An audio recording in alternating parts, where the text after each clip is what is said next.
Welcome to Vices of the Caribbean by Drifter Compass.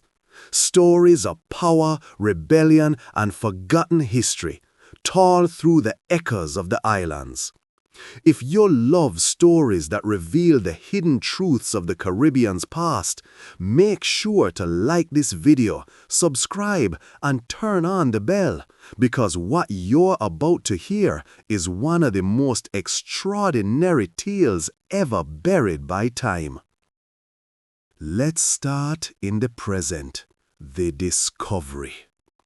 Off the coast of Florida, in the shimmering blue waters of the Keys, divers often find the remains of old shipwrecks, broken cannons, rusted anchors, fragments of a violent past. But one name keeps surfacing in whispers and legends: Black Caesar. Not a myth, not a movie. A real man, a feared African pirate who fought, survived, and built his own empire in the shadow of the colonial world. So who was he? Where did he come from? And how did an enslaved man rise to command his own fleet and become a legend feared by empires? Let's go back to where his story truly begins. The legend. According to records and oral accounts, Black Caesar was once a proud African chieftain, known for his intelligence, strength, and charisma. Captured by deceit, not by force, he was tricked aboard a slave ship with promises of trade. Once inside, the ship's cannons were turned and the trap was sprung. Bound and chained, Caesar was forced into the transatlantic slave trade, one of millions caught in humanity's darkest chapter. But fate had something else in store. As the slave ship crossed the Atlantic, a massive hurricane struck. The ship was wrecked off the coast of Florida. Caesar and one sailor, the ship's cook, survived. Together, they escaped with guns, supplies, and gold. And from that wreckage, a pirate legend was born. The Rise. Caesar turned survival into dominance. He and his small crew began luring passing ships with false signals, pretending to be stranded sailors. When help arrived, they struck fast, looting and disappearing into the mangroves.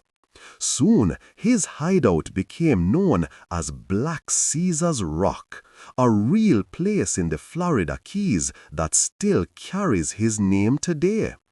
From there, he built alliances with other pirates, including the infamous Edward Teach, better known as Blackbeard.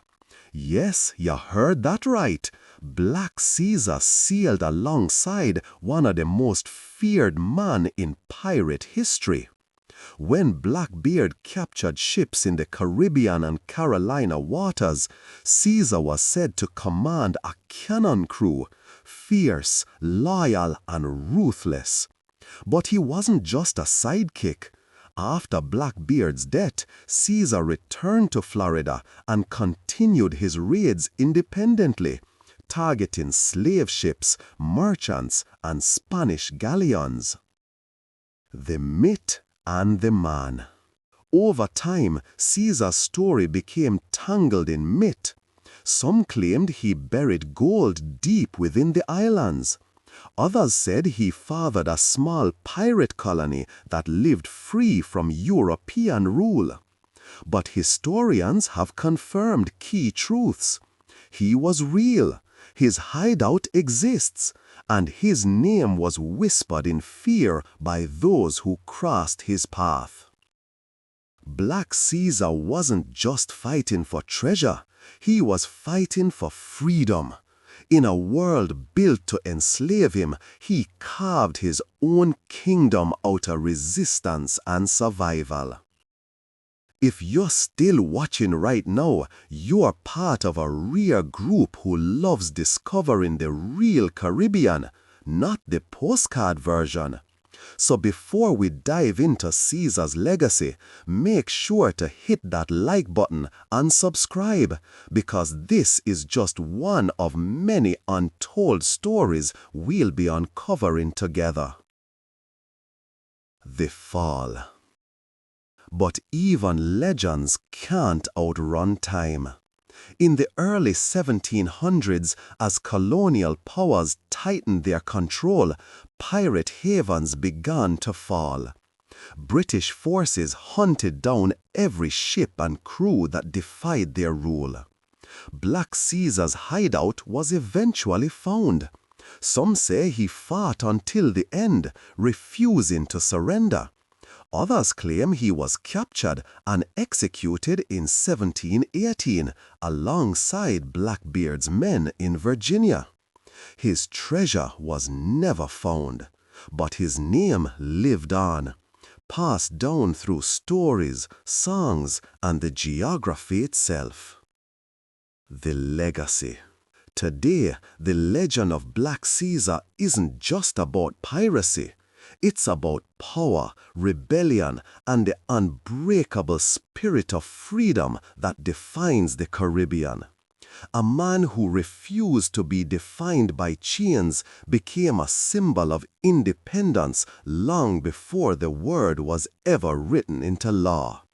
So, when you hear his name now, you're not just hearing about a pirate. You're hearing about the first waves of resistance, the ancestors who fought back in their own way, with courage, cunning, and pride. So, the next time you see a calm stretch of blue Caribbean water, remember this. Beneath that beauty lies a battlefield, and men like Black Caesar made sure their story would never drown. If this story moved you, don't keep it to yourself. Share it so more people can learn the truth behind our Caribbean legacy. And if you haven't already, subscribe to Drifter Compass, because our next story will uncover another forgotten chapter of resistance, courage, and history that shaped the islands we know today. Thanks for watching, and I'll catch you in the next one.